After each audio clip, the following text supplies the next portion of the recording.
anterior estábamos si la terminación anticipada procedía en caso de crimen organizado, ¿no? Es lo que decía la pregunta anterior. Esto también tiene relación con esto.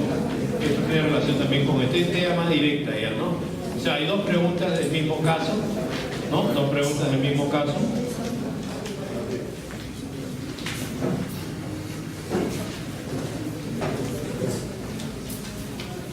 ¿No? Dos preguntas del mismo caso. O sea, sobre este tema del caso de drogas, ¿se acuerdan de que decía en organización criminal?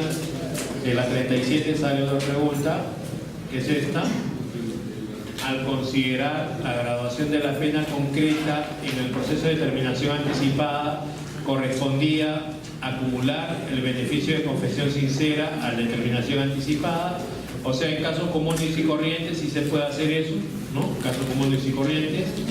La reducción de una pena hasta un sexto por debajo del mínimo legal, o sea, si solamente tendría que hacerse esto.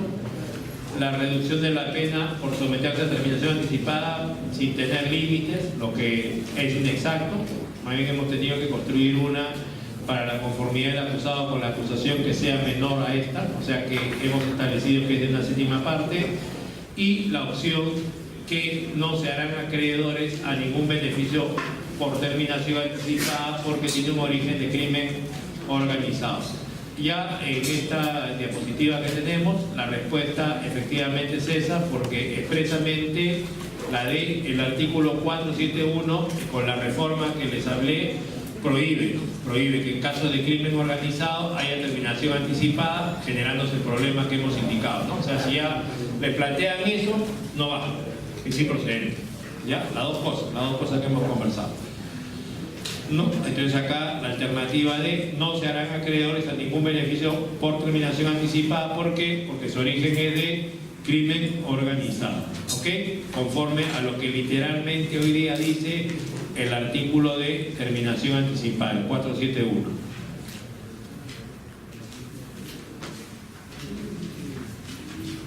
¿No? Incluso hay algunas variables también, porque puede ser que sea reincidente o habitual. ¿Qué va a pasar? En el caso que sea reincidente habitual, por ejemplo, no se le puede rebajar por confesión, solo se le rebaja por terminación anticipada, si es reincidente o habitual, ¿no? Y acá está en el último párrafo la prohibición que se le puede aplicar esta fórmula de simplificación procesal penal a los que estén involucrados como integrantes de una organización criminal. ¿No? Este otro caso, María López Sosa es condenada por el delito de peculado. La sentencia indica que está probado que se apropió de 10.000 soles recibidos en su calidad de tesorera del municipio donde labora, en vista que a lo largo del proceso siempre protestó inocencia. María discrepa del fallo y lo impugna. Según lo descrito, ¿cuál será el recurso interpuesto por María? Apelación, un recurso característico de la impugnación ordinaria. Casación, porque finalmente es este el que aprecia si la ley fue debidamente aplicada. Casación, debido al manifiesto equívoco del órgano jurisdiccional infractor de normas penales materiales. Apelación, un recurso ordinario que permite discutir los fundamentos legales no fácticos del fallo. Bueno, el asunto es que el derecho al recurso surge porque los que resuelven los casos son jueces, son seres humanos, son falibles y por lo tanto debe haber seguridad jurídica, debe haber la posibilidad de revisión de la sentencia, que se va a pronunciar obviamente siempre sobre dos puntos, ¿no? Fácticamente y jurídicamente, y por lo tanto si se plantea un recurso, la revisión tiene que ser de los dos, ¿no? Ahora también alguien podría decir, pero si en la sala de apelaciones sus integrantes también son seres humanos, ¿por qué es que solo se puede plantear una apelación? ¿Por qué no se puede plantear más apelaciones? Porque hay que interpretarlo conforme un tema de economía procesal, porque si no nunca terminarían los casos. O sea, por eso es que hablamos hoy día de instancia plural, ¿no?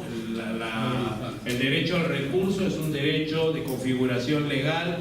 Tiene que haber una norma expresa que autorice el recurso. Si no lo hay, no hay recurso. Ya vamos a ver que hay un catálogo de resoluciones contra las cuales procede, que es general, está en el artículo 416, pero que si no está ahí, hay que buscar qué norma dispersa en el propio acto procesal la prevé, como en la prisión preventiva, por ejemplo. Ahí dice se puede apelar, o como en el tema del actor civil, o sea, en cada acto procesal es posible que se establezca eso. O sea, ¿qué quiere decir? Que todas las resoluciones no son apelables. Solamente son apelables las resoluciones las que son sentencias y autos finales. Cierren, sentencias y autos finales. Además, dime en qué artículo del código está previsto que tengas el derecho al recurso. Y tenemos varias, por decir un par, en la etapa intermedia que dice el código que son inimpugnables las decisiones del juez. En el juicio oral son inimpugnables las decisiones del juez. O sea, porque no hay que horrorizarse cuando ustedes escuchan decir que queda en una sola instancia. El derecho al recurso de configuración legal. Si no hay norma expresa que autorice el recurso, no hay recurso, ¿correcto?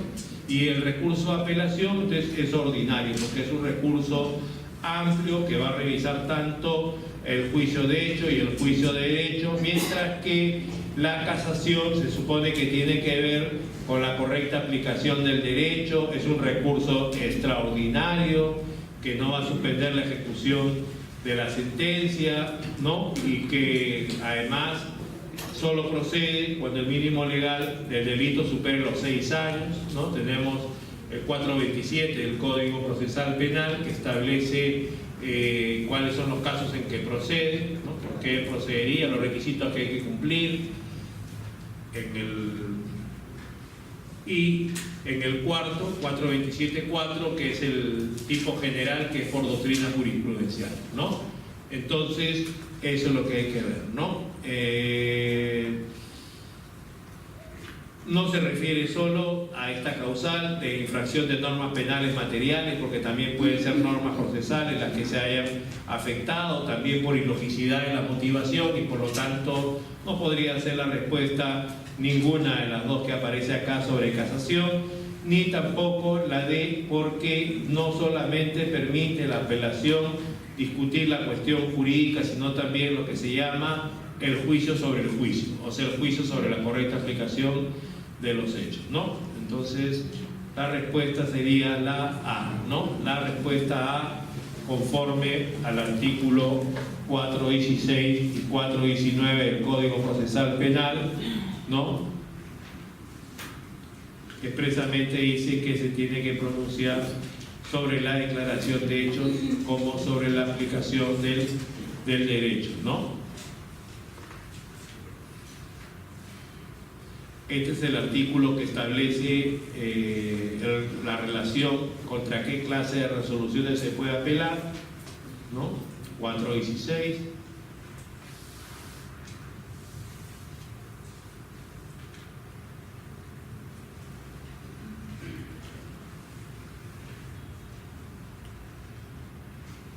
¿No? ¿Y cuáles son los poderes que tienen los órganos de segunda instancia? Poderes, ¿no? O sea, ¿se acuerdan de ese latinazgo? Tanto apelatum, tanto devolutum, o sea, en los recursos se impone el principio dispositivo, ¿no? Cada parte con su recurso autoriza y limita la competencia del órgano de segunda instancia, ¿no?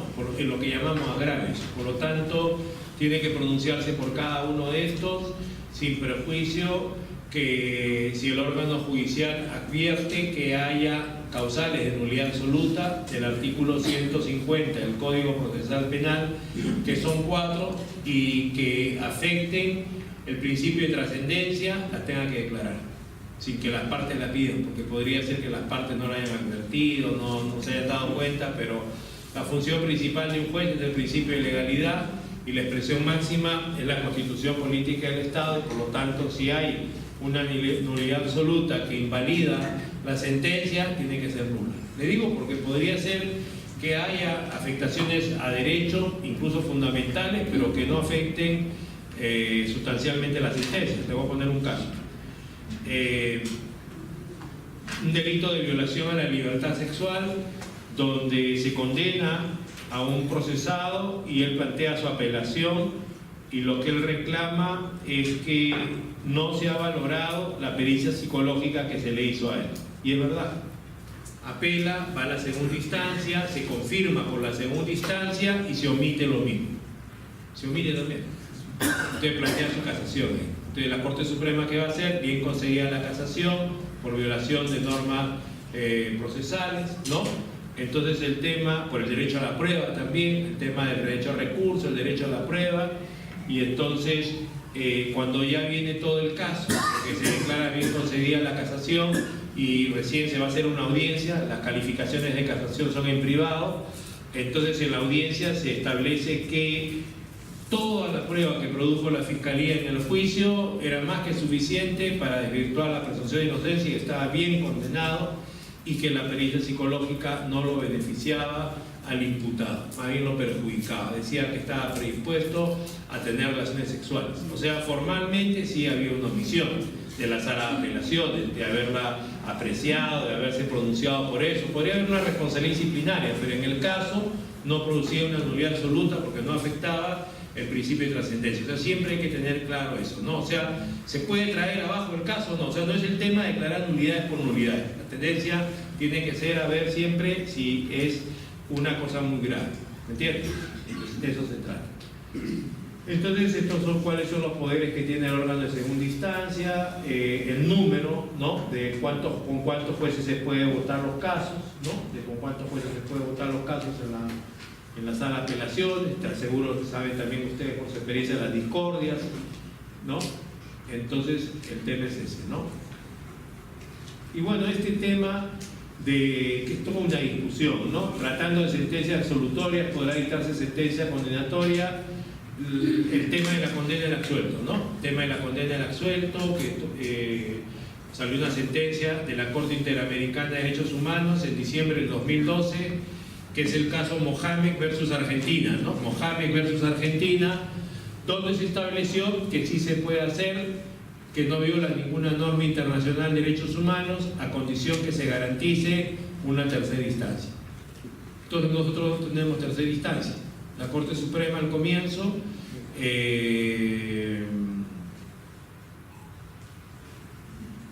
solicitó al órgano de gobierno del Poder Judicial que se cree la tercera instancia, pero no se creó. O sea, hay un artículo en la Ley Orgánica del Poder Judicial, 82, el artículo 82 dice: son facultades, ¿no?, del Consejo Ejecutivo del Poder Judicial tal en la creación de subespecialidades, no lo creó, y entonces se nombró una comisión en la Corte Suprema de 3 jueces para enviar un proyecto de reforma del Código Procesal Penal al Congreso, y ahí ha quedado. Entonces el tema es: ¿qué hacemos ahora?, ¿no?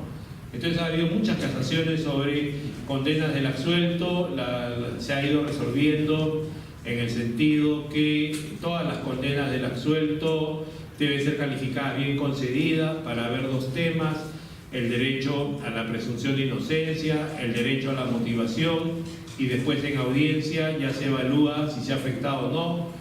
O sea, si se ha afectado y puede ser absuelto directamente, sin reenvío se absuelve, y si no, habría que declarar nulidad y retrotraerlo hasta la primera instancia, ¿no? Eso es lo último que hay como casaciones de la Corte Suprema sobre el tema de la condena del absuelto. Se está generando un movimiento hoy día en el sentido de que sí se podría condenar un absuelto, pero todavía no hay nada que sea mayoritario, ¿no? Entonces lo que se tiene es este tema de la condena del absuelto. Entonces ahí vendría una pregunta, ¿no? Ahí dice que la apelación del absuelto puede generar una condena, y la pregunta sería: ¿y para qué se apela una absolución? ¿Para qué pido la condena? Si después va a pasar eso, ¿no? Y entonces, si mejor sería pedir la nulidad, como en el modelo antiguo, hasta que se resuelva ese tema, ¿no? Para que haya un nuevo pronunciamiento, ¿no? Entonces, eso es lo que hay que evaluar dentro del caso, ¿no? Porque si se le condena en segunda instancia, ¿qué va a pasar? Va a ir una casación siempre para discutir el tema, ¿ok? ¿Qué resoluciones pueden ser materia de apelación? ¿No? Los autos y las sentencias. Los autos y las sentencias, en la medida que la pena sea mayor a 6 años, el mínimo legal. Los autos y las sentencias, los primeros sin audiencia, los segundos con audiencia. Los autos y la sentencia, pero en los primeros es de carácter privado y no público. Se supone que los autos y las sentencias son públicos o no son privados, ¿no? Salvo que cambien las condiciones, ¿no? Por razones de protección a la indemnidad sexual de la víctima, por razones de seguridad, podríamos decir que no son públicas, ¿no? Hay un catálogo también de casos en los cuales puede ser así, pero no es que se diga que unos lo son y los otros no lo son, aunque en la investigación preparatoria se dice que una característica es su reserva. Entonces uno se pregunta, ¿y las audiencias que se realizan en esa etapa son públicas o también son reservadas? La investigación preparatoria es reservada y las audiencias que se realizan en esa etapa no lo son. Lo hemos entendido que no lo son. O sea, todos hemos dicho desde el comienzo, como los chilenos, que tiene que haber transparencia, que tiene que haber acceso a la justicia, que eso es bueno, ¿no? Y hemos encontrado una serie de justificaciones porque el título preliminar del Código Procesal Penal lo que dice es que lo que es público es el juicio oral, pero no dice que sean las audiencias previas, ¿no? Pero bueno, digo, no hay ninguna discusión hoy día jurisprudencial, pero también eso hay que tenerlo en cuenta, ¿no? Hay que tenerlo en cuenta. Y entonces, en las audiencias previas, también, igual como acabo de decirlo, dependerá de que no se afecte indignidad o seguridad para que pueda ser con carácter reservado, salvo que haya norma expresa que lo prohíban. Y el único caso donde ocurre eso es en la terminación anticipada del proceso, ¿no? Que la audiencia es reservada, ¿no? Tiene su explicación. ¿Qué pasa si fuera pública y se desaprueba? Los que vayan al juicio no creerían en la inocencia de la persona imputada, o sea, el tema de protección de la presunción de inocencia, de derecho a la dignidad como persona, ¿no? Del investigado. Entonces acá la respuesta sería, ¿qué resoluciones pueden ser materia de apelación? Tendría que ser la 1, ¿no? Porque no estamos en una casación. Solo en las casaciones es que se hace la restricción del mínimo legal, ¿no? Acá todas. Autos, ¿no? Tendría que ser así, porque no hay otra que encaje, ¿no? Autos, si estamos hablando de qué autos, tendría que ser autos finales. Porque, bueno, también habría que ver, pueden ser autos, casi todos los autos son recurribles, ¿no? Todos son recurribles, sí. Bien, esa sería la respuesta entonces, ¿no? Alternativa A, ¿no? 416 del código.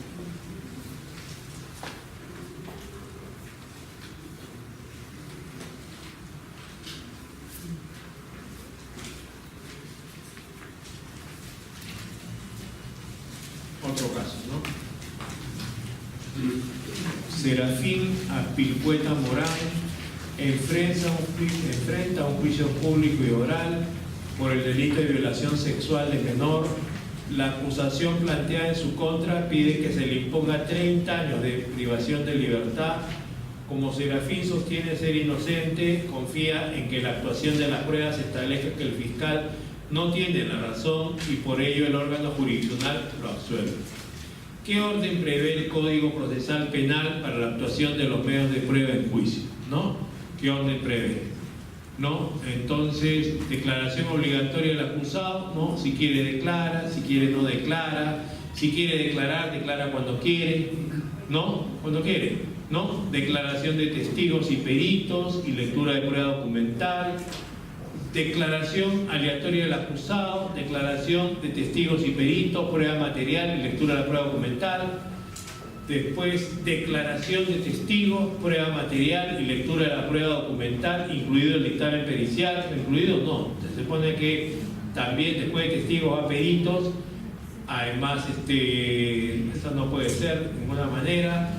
Declaración aleatoria del acusado, declaración de testigos y peritos, prueba material, lectura de la prueba documental y alegato del fiscal de defensa, pero eso no es prueba. Alegato del fiscal de defensa también sale. Entonces, ¿con cuál nos quedamos? ¿Cuál es la respuesta? ¿Cómo va a ser la A? La A. Si no es obligatoria la declaración del acusado. Claro. ¿Cómo va a ser la C? Pues? ¿Cómo va a ser la C? Pues?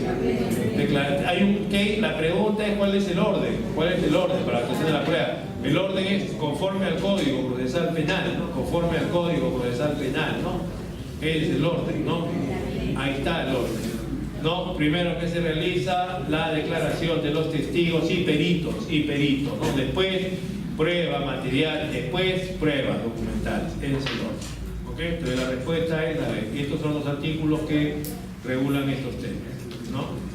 También este es un tema interesante, o sea, si el acusado no quiere declarar, se oraliza pues su declaración, ¿no? Porque hasta ahora hay gente que quiere discutir, no, pero le están sacando la vuelta a la cláusula de no autoincriminación. Si ya declaró en la investigación y no quiere hacerlo ahora, ¿por qué se va a leer su declaración?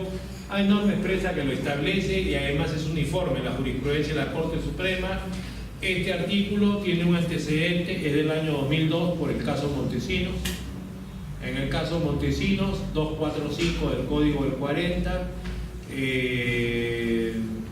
262, lectura de piezas, estaba prohibido, solo se les leía testimonios y pericias. Si no, podría lograrse la concurrencia de estos en el juicio, pero nunca instructivos. Hasta que nos pasa el caso, este caso de crimen organizado contra 1.300 imputados, el principal es el señor Montesinos, y entonces lo que va a pasar es que el 2002 lo captura, y entonces en algunos casos declara en instrucción, en juicio nunca declara, casi nunca declara, al comienzo digo yo, después ya cambia su posición. Pero el problema ¿cuál era? Que no se podía oralizar la declaración de él, ¿no? Entonces se reforma el artículo 245, 262 para permitir que también las declaraciones de los imputados, cuando no quieran declarar en el juicio, se puedan oralizar. O sea, alguna de las partes va a proponerlo y después se oralizan y después se va a producir la discusión que corresponde. O sea, tiene 15 años en el Perú ese artículo. No hay ningún habeas corpus que se haya declarado fundado que lo declare inconstitucional. Por lo tanto, eso vale. ¿Ok? Ya no hay nada que discutir en este tema. Le digo porque todavía yo sé que hay discusiones en algunos sitios, ¿no? Pero ahí está el tema, zanjado. ¿Listo? Entonces ahí está. Si le preguntan eso, ya saben, ¿no? Se realiza la declaración y punto. En total, no se puede condenar a nadie, aunque sea por inmediación, la declaración del acusado, ¿no? Es una información que vamos a recibir. Vamos a ver para qué sirve, ¿no? Hay que buscar otra clase de pruebas para eso. ¿No? 376, inciso 1, es el que prevé o el que autoriza que se puedan leer en el juicio. Obviamente siempre y cuando haya sido llevado por el procedimiento prescrito por la ley.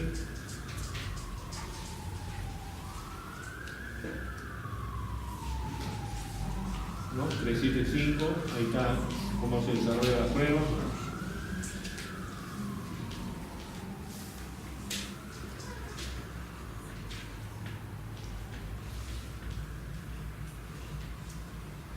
¿Qué regla sigue la lectura de la prueba documental? ¿Qué regla sigue la lectura de la prueba documental?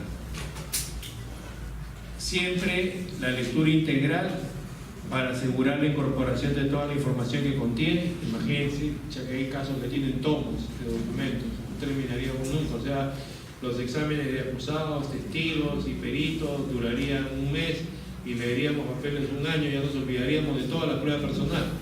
O sea, sería ineficiente. La lectura integral o parcial del documento, pero no su debate, porque eso corresponde a la estación de alegatos, sería absurdo, ¿no? Los alegatos sirven para sacar conclusiones en forma individual y en conjunto de la prueba que se ha producido en el juicio. No es el momento para discutir, porque el hecho de que se lea los documentos no quiere decir que ya por eso tienen valor, salvo que se expliquen por sí solos, ¿no? Porque eso es lo que habría que ver. Tampoco se trata siempre de querer comentar la oralización de documentos, si es innecesario. Se acuérdense que la brevedad es fundamental para que el caso avance. El resumen oral del documento, no necesariamente su lectura total o parcial y su debate. El resumen oral del documento, no necesariamente su lectura total o parcial y su debate. Su lectura total o parcial y su debate. ¿Cuál es la respuesta? Porque no siempre, se supone que no siempre vamos a resumir. Si tiene una página, ¿para qué vamos a resumir? No es necesario. O sea, es cuando son voluminosos. El código antiguo y el 957 establece que eso sea así. Entonces, por lo tanto, la respuesta ¿cuál tendría que ser? La respuesta tendría que ser la de no. Depende, ¿no? Que sea total o parcial, pero siempre hay que discutir, siempre hay que sacar conclusiones, hay que explicar. Digo siempre que sea necesario, porque se supone que ya le digo, ¿no? Lea tal documento para tal, queremos saber, no viene el policía, entonces queremos saber si firmó el acta de incautación o no. Hay que leer simplemente si está la firma o no, punto.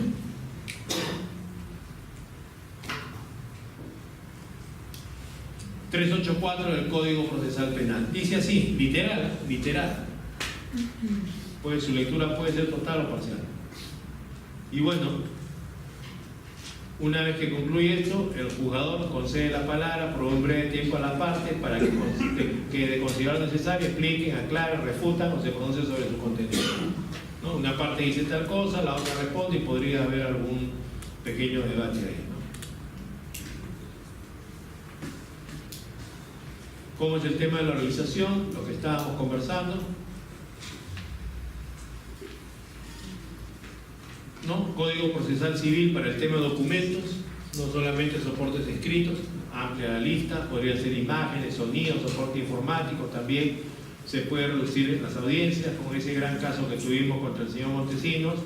Hemos hablado de escucha de audio, de visionado de videos, ¿no?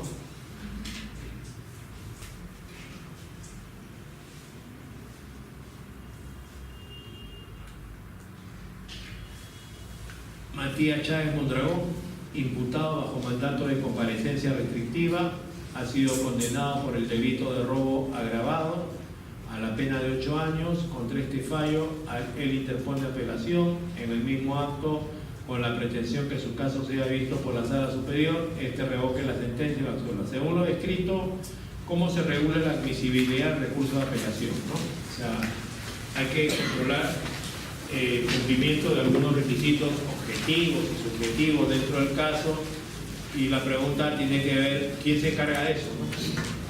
Se encarga de eso el juez que ha puesto la sentencia, se encarga de eso la Sala de Apelaciones, ¿no? ¿Quién se encarga de eso? ¿Se encarga de eso ambos? ¿No?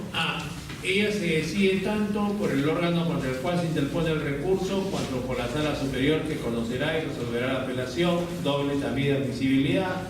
B, entregando la decisión de admitir el recurso únicamente al órgano superior, que considerará el recurso debido a su jerarquía y la competencia que le habilita la impugnación.